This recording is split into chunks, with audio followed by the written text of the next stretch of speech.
Welcome to Peggy's homesteading adventures. Join Peggy as she celebrates the bountiful harvest on her homestead and shares the abundance with her community. With baskets overflowing, Peggy gathers tomatoes, corn, pumpkins, and more from her thriving garden.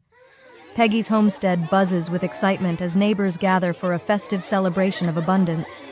Using an apple press, Peggy turns her orchard's apples into delicious cider, perfect for autumn gatherings.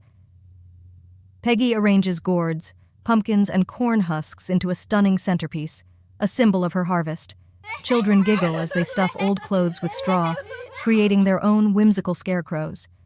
Peggy trades her surplus vegetables for farm-fresh eggs and cheese, bonding with fellow farmers.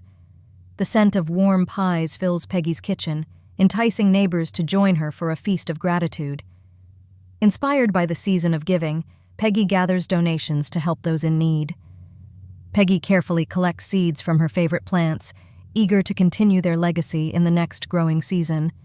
Surrounded by the colors and flavors of her harvest, Peggy takes a deep breath, feeling content and fulfilled. Thank you for watching. Like and subscribe for more of Peggy's homesteading adventures.